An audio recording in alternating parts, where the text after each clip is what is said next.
اچھا میں آپ کو یہ بتاتا چلوں کہ اس علاقے کو شمیسی کہتے ہیں اور یہ مکہ سے آلموسٹ 20 سے 25 کلومیٹر دور بنتا ہے. اور جس طرح آپ یہ میرے پیچھے دیکھ سکتے ہیں مسجد جو ہے میری لیفٹ سائڈ پہ ہے.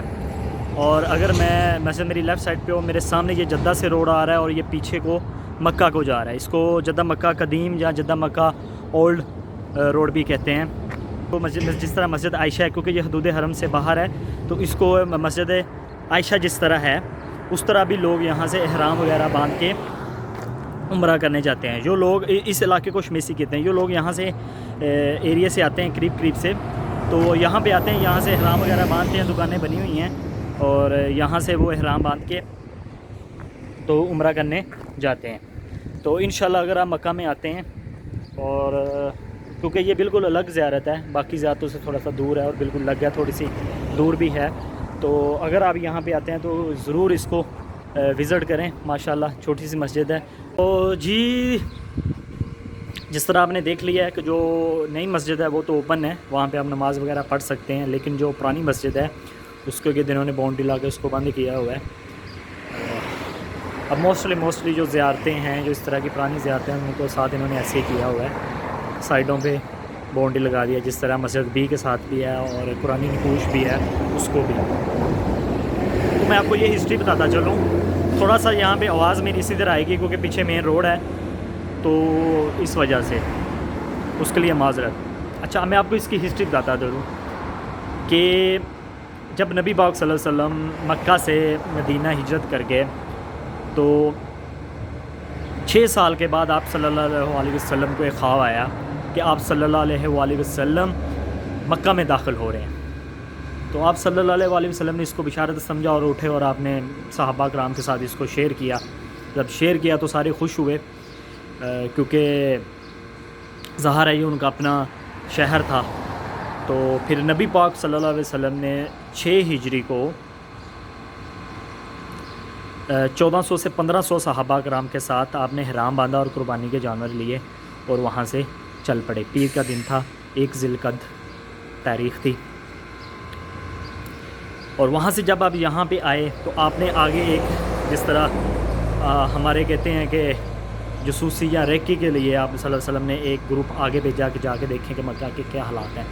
تو وہ واپس آئے، انہوں نے بتایا کہ نبی پاک صلی اللہ علیہ وسلم قریش تو ہر صورت میں ہمیں مکہ میں انٹر نہیں ہونے دیں گے. تو پھر آپ صلی اللہ علیہ وسلم نے اس مقام پہ راستے چینج کر کے آپ اس مقام پہ آ گئے. آ کے آپ صلی اللہ علیہ وسلم نے اس مقام پہ پڑاؤ ڈالا جو جہاں پہ مسجد حدیبیہ ہے. پڑاؤ ڈالنے کے بعد آپ صلی اللہ علیہ وسلم نے حضرت عثمان غنی رضی اللہ عنہ کو بھیجا کہ مکہ کے لوگوں سے بات کریں کہ ہم یہاں پہ عمرہ اور حج کرنے آئے ہیں. تو آپ نے یہاں پہ انتظار کیا. جب حضرت عثمان غنی رضی اللہ عنہ وہاں گئے اور واپس نہ آئے کیونکہ ان کا وہاں پہ ٹھہرنا زیادہ ہو گیا تھا، وہ یہاں کچھ زیادہ وقت کے لیے وہاں ٹھہر گئے. جب وہ کچھ زیادہ وقت کے لیے وہاں ٹھہر گئے تو پیچھے ایک رومرز پھیل گیا، ایک افواہ پھیل گئی کہ مکہ والوں نے، قریش والوں نے حضرت عثمان غنی رضی اللہ عنہ کو نعوذ باللہ شہید کر دیا. تو پھر نبی پاک صلی اللہ علیہ وسلم یہاں پہ ایک بیبول کا درخت ہوتا تھا، اس کے نیچے تمام صحابہ کو اکٹھا کیا کہ اگر قریش اور مکہ والوں نے حضرت عثمان غنی رضی اللہ عنہ کو قتل کر دیا نعوذ باللہ، تو ہم مل کر بدلہ لیں گے، جنگ لڑیں گے آخری بندے تک. تو اس کو بیت رضوان کہتے ہیں، بیت رضوان. تو لیکن پھر حضرت عثمان غنی رضی اللہ عنہ واپس آئے اور انہوں نے آ کے بتایا کہ مکہ والے ہمارے ساتھ کچھ معاہدہ کرنا چاہتے ہیں. تو پھر یہاں پہ ایک معاہدہ ہوا. تو حضرت عثمان غنی کے ساتھ مکہ سے سہیل ابن عامر آئے. تو نبی پاک صلی اللہ علیہ وسلم نے سہیل ابن عامر کو دیکھ کے کہا کہ مکہ والے امن چاہتے ہیں. تو پھر اسی طرح آپ صلی اللہ علیہ وسلم نے صحابہ کو کہا کہ ایک کانٹریکٹ لکھا جائے. تو انہوں نے کانٹریکٹ لکھنا شروع کیا. تو یہاں کا بڑا مشہور جو ذکر آتا ہے کہ نبی پاک صلی اللہ علیہ وسلم نے کانٹریکٹ لکھانے کے لیے کہا کہ اللہ کے نام سے لکھو، شروع اللہ کے نام سے جو نہایت مہربان اور رحم کرنے والا ہے. تو آگے سے آیا کہ جی ہم تو نہیں جانتے کہ مہربان اور رحم کرنے والا کون ہے، تو اس لیے آپ اپنے نام سے لکھیں، محمد بن عبداللہ.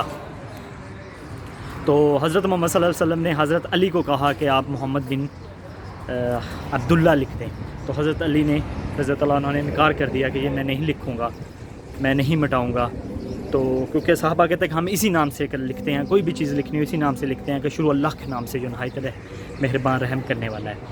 تو نبی پاک صلی اللہ علیہ وسلم نے کہا کہ کہاں لکھا ہوا ہے مجھے بتائیں، میں مٹا دیتا ہوں۔ تو آپ صلی اللہ علیہ وسلم نے مٹا دیا۔ وہاں پہ بہت سی شرطیں اس طرح مانی گئیں کہ جو اس ٹائم مسلمانوں کے انگیز تھی اور مکہ اہل قریش جو تھے ان کے فیور میں جا رہی تھی، اور انہوں نے ایک شرط یہ بھی رکھی کہ آپ اس سال حج نہیں کریں گے، عمرہ نہیں کریں گے، طواف نہیں کریں گے، آپ اگلے سال کریں گے، کیونکہ لوگ سمجھیں کہ ہم پریشر میں آ کے تو ہم نے ان کو اجازت دے دی۔